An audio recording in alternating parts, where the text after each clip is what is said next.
Hi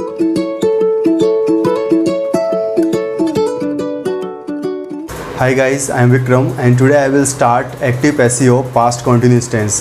तो आज हम पढ़ेंगे पास्ट continuous tense के एक्टिव पैसिव के बारे में। तो पहले हम समझ लेते हैं कि what is the mean of past continuous tense। Past continuous tense का मतलब होता है कि कोई भी कार्य क्रिया जो कि पूर्व में चल रही थी और समय का जिक्र ना हो, तो इस प्रकार के वाक्यों की पहचान पास्ट continuous tense के तहत की जाती है। और पास्ट continuous tense को पहचानने का सीधा सा फॉर्मूला है इंग्लिश में कि वॉज वर्ब के तुरंत बाद हमेशा मुख्य क्रिया की फर्स्ट फॉर्म प्लस आईएनजी और उसके तुरंत बाद यदि ऑब्जेक्ट है, तो इस प्रकार के वाक्यों की पहचान पास्ट continuous tense के तहत की जाती है। तो यहाँ हम समझते हैं कि पास्ट continuous tense के एक्टिव का क्या फॉर्मूला होता है और एक्टिव को हम कैसे पैसिव में कन्वर्ट करते हैं। तो यहाँ ध्यान से समझे कि पास्ट continuous tense के एक्टिव का फॉर्मूला है सब्जेक्ट प्लस वॉज या verb plus M V first plus ING plus object. अर्थात जब आपका सब्जेक्ट सिंगुलर हो, जब आपका सब्जेक्ट क्या हो, सिंगुलर। सिंगुलर का मतलब क्या हो गया, आई, ही, सी, इट या फिर सिंगुलर नाउन, तब आपको यूज़ करना है वॉज। क्या यूज़ करना है, वॉज। और जब आपका सब्जेक्ट क्या हो, वी, यू, दे व प्लूरल नाउन, तब आपको क्या यूज़ करना है, तब आपको यूज़ करना है वर्ब। तो क्लियर है आपको कि जब आपका सब्जेक्ट क्या हो, आई हो, ही, सी, इट या सिंगल नेम, तब आपको वॉज यूज़ करना है। वी, यू, दे या प्लूरल नाउन हो, तब आपको क्या यूज़ करना है, वर यूज़ करना है। क्लियर। तो ये हो गया आपका फॉर्मूला एक्टिव का कि हम सेंटेंस को कैसे पहचानेंगे कि सेंटेंस एक्टिव है। तो याद रखें कि सेंटेंस एक्टिव तब कहलाएगा जब सेंटेंस में क्या गिवन हो, ऑब्जेक्ट। और यदि सेंटेंस में ऑब्जेक्ट गिवन है, इसका मतलब कि सेंटेंस क्या है, एक्टिव है। अब इसे पैसिव में कन्वर्ट करना है, तो याद रखें कि ऑब्जेक्ट को आपको क्या बनाना पड़ेगा, यहाँ पर सब्जेक्ट। मैंने यहाँ पर ऑब्जेक्ट ही लिखा है ताकि आपको क्लियर रहे कि ऑब्जेक्ट को हमें कहाँ लिखना है, स्टार्टिंग में। ये ऑब्जेक्ट यहाँ पर आके क्या बन जाएगा, सब्जेक्ट। क्लियर। और सब्जेक्ट के तुरंत बाद अर्थात इस ऑब्जेक्ट के तुरंत बाद आपको यूज़ करना है वॉज या वर। ये क्या है यहाँ पर, वॉज वर एंड बीइंग, ये क्या है यहाँ पर, हेल्पिंग वर्ब है। क्लियर। तो ऑब्जेक्ट यदि आपका सिंगुलर है, यदि ये सिंगुलर है तो यहाँ पर भी सिंगुलर ही रहेगा। तो यहाँ पर क्या बनेगा, जो हेल्पिंग वर्ब होगी वो क्या यूज़ करेंगे, वॉज यूज़ करेंगे। और यदि ऑब्जेक्ट आपका प्लूरल है तो यहाँ पर सब्जेक्ट भी क्या रहेगा, प्लूरल रहेगा। तो यहाँ पर क्या यूज़ करेंगे, वर यूज़ करेंगे। और याद रखें कि बीइंग का यूज़ आपको करना कंपलसरी है, तो बीइंग तो आपको यूज़ करना ही है। क्लियर। और उसके बाद जो आईएनजी फॉर्म यहाँ पर गिवन रहेगी उसको कन्वर्ट करना है थर्ड फॉर्म में प्लस बाय, और सब्जेक्ट को यहाँ पर लिखना है और सब्जेक्ट यहाँ पर आके क्या बन जाएगा, आपका ऑब्जेक्ट। क्लियर। तो फॉर्मूले को दोबारा समझे ध्यान से कि जब आपका एक्टिव का फॉर्मूला होगा तब कैसे होगा, सब्जेक्ट प्लस वॉज या verb plus M V first plus ING plus object. Object को आपको क्या बनाना है, यहाँ पर सब्जेक्ट। और यदि ये सिंगुलर है तो वॉज यूज़ करेंगे, और यदि ये प्लूरल है तो वर यूज़ करेंगे। और बीइंग आपको यूज़ करना ही है, चाहे वॉज हो चाहे वर हो। M V first plus ING को आपको कन्वर्ट करना है थर्ड फॉर्म में बाय, एंड सब्जेक्ट को यहाँ पर क्या बनाना है, आपको ऑब्जेक्ट। तो अब इसको समझते हैं हम एग्जाम्पल के थ्रू। तो कैसे हम इसके एग्जाम्पल फ्रेम करेंगे, तो याद रखें हम जो भी एग्जाम्पल करेंगे with Hindi with English practice करेंगे ताकि आपको अच्छे से क्लियर हो जाए। तो एग्जाम्पल है, वह मुझे डांट रहा था। वह मुझे डांट रहा था, तो ही वॉज स्कोल्डिंग मी। याद रखें स्कोल्ड होती है फर्स्ट फॉर्म, सेकंड फॉर्म होती है scolded, third form scolded and fourth form होती है scolding. He was scolding me, he यहाँ पर क्या है, सब्जेक्ट है। Was helping verb, scolding M V first plus ING and me यहाँ पर क्या है, ऑब्जेक्ट। सबसे पहले जब भी आप यदि बेसिक लेवल से एक्टिव से पैसिव सीखने जा रहे हैं तो याद रखें कि सेंटेंस के एक्टिव सेंटेंस में आप हमेशा ये पहचानने की कोशिश करें कि कहाँ पर सब्जेक्ट है, कहाँ हेल्पिंग वर्ब है, कहाँ मेन वर्ब है और कहाँ पर ऑब्जेक्ट है।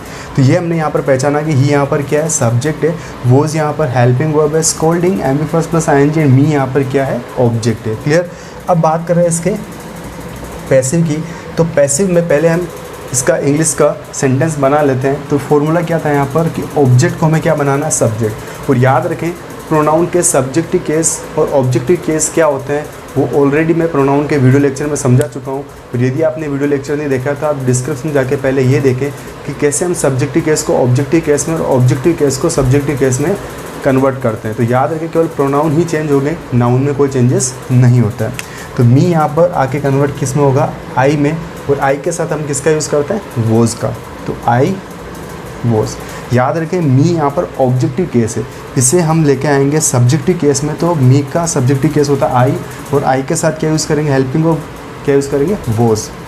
फिर बीइंग आपको यूज़ करना ही है, तो आई वॉज बीइंग। स्कोल्डिंग जो यहाँ पर आईएनजी फॉर्म में, उसे कन्वर्ट करना आपको थर्ड फॉर्म में, तो पता है इसकी थर्ड फॉर्म क्या होती है, स्कोल्डेड।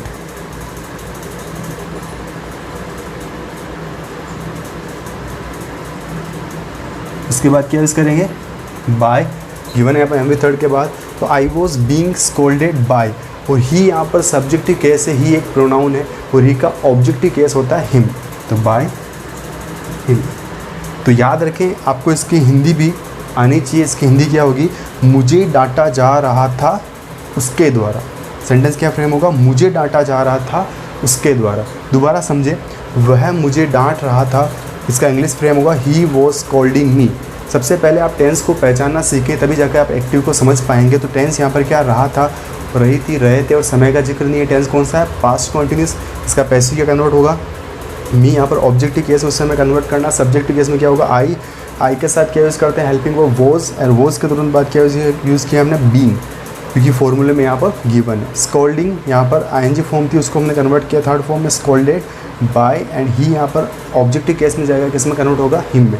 सेंटेंस क्या बना, आई was being scolded by him, मुझे डांटा जा रहा था उसके द्वारा। तो गाइज़ ये बहुत ही इंपॉर्टेंट है स्पोकन के बिहाफ पे। यदि आपको स्पोकन को बेहतर तरीके से इम्प्रूव करना है, तो आपको एक्टिव से पैसिव में कन्वर्ट करना अच्छे तरीके से आना चाहिए।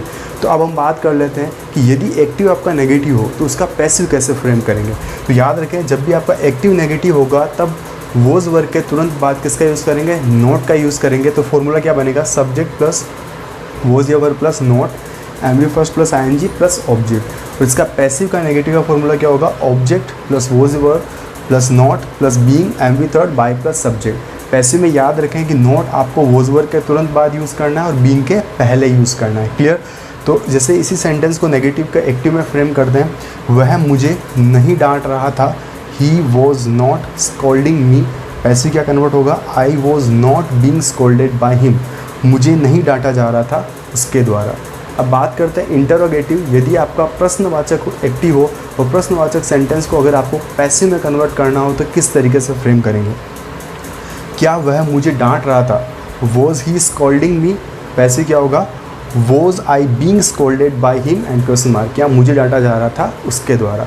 अब बात करते हैं इंटरोनेगेटिव अर्थात प्रश्नवाचक नकारात्मक। कैसे हम प्रश्नवाचक नकारात्मक एक्टिव सेंटेंस को पैसिव में फ्रेम करेंगे।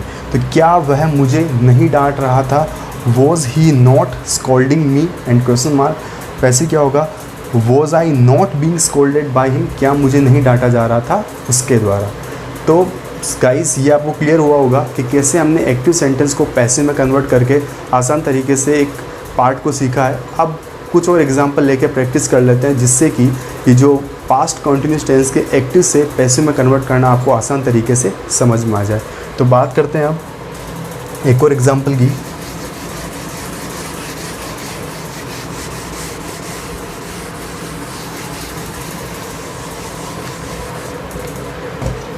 देखिए नेक्स्ट एग्जांपल,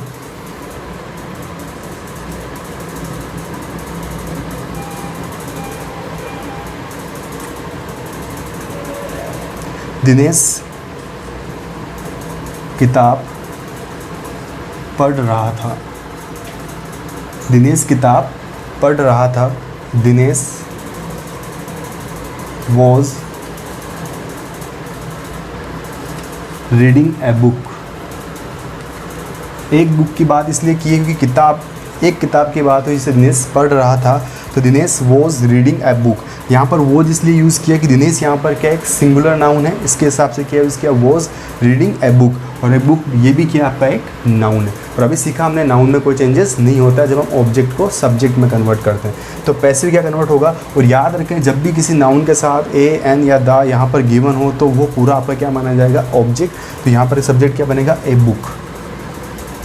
ए बुक से पता लग रहा होगा कि ए बुक यानी सिंगुलर नाउन है, तो सिंगुलर के साथ क्या यूज़ करते हैं, वॉज। ए बुक वॉज, फिर क्या यूज़ करेंगे फॉर्मूले के हिसाब से, being. A book was being. और रीड जो होती है फर्स्ट फॉर्म होती है, इसकी सेकंड फॉर्म होती है रेड, थर्ड फॉर्म होती है रेड। स्पेलिंग सेम रहती है, लेकिन फर्स्ट फॉर्म को हम बोलते हैं रीड, सेकंड फॉर्म को बोलते हैं रेड, थर्ड फॉर्म को बोलते हैं रेड। तो यहाँ पर क्या होगा, a book was being read by. और याद रखें कि जब भी किसी का नाम यहाँ पर गिवन हो या नाउन गिवन हो तब वो नाउन ही रहेगा, उसमें कोई चेंजेस नहीं होगा। तो क्या यूज़ करेंगे, दिनेश। तो a book was being read by Dinesh, किताब पढ़ी जा रही थी दिनेश के द्वारा। तो सेंटेंस बहुत आसान है, आपको केवल प्रैक्टिस करनी है, क्योंकि जब तक आप स्पोकन में इन चीज़ों को बोलना स्टार्ट नहीं करेंगे तब तक आपका एक्टिव से पैसिव में कन्वर्ट करना बहुत ही मुश्किल रहेगा। तो स्टार्ट करें, आप कोई भी सेंटेंस लें पास्ट कंटिन्यूअस टेंस का और उसे पैसिव में कन्वर्ट करने की कोशिश करें। And if you have any problem then comment, definitely I will give you reply. So guys, आप प्रैक्टिस करें इस तरीके से ताकि सेंटेंस आपका आसान तरीके से क्लियर हो जाए। तो 2 या 3 सेंटेंस और लेके प्रैक्टिस करते हैं जिससे कि आपको और अच्छी तरीके से क्लियर हो जाए। तो सेंटेंस है, तुम खाना पका रहे थे, you were cooking food. Passive क्या होगा, food was being cooked by you, खाना पकाया जा रहा था तुम्हारे द्वारा। यू वर लर्निंग इंग्लिश, तुम इंग्लिश सीख रहे थे, English was being learned by you, इंग्लिश सीखी जा रही थी तुम्हारे द्वारा। तो इस तरीके से आप और सेंटेंस लें और उनकी प्रैक्टिस करना स्टार्ट करें, तभी जाके आप पास्ट कंटिन्यूअस टेंस के एक्टिव सेंटेंस को पैसिव में कन्वर्ट करना आसान तरीके से सीख पाएंगे। तो गाइज़, आज के लिए इतना ही, मिलेंगे नेक्स्ट वीडियो लेक्चर में। Thanks for watching this video.